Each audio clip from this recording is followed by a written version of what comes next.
Hi everyone, welcome back with another video.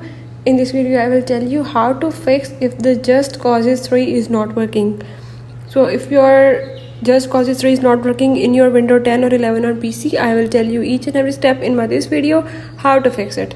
Just watch complete video, follow all the steps, and if you are new here then don't forget to subscribe this channel. Now let's watch it.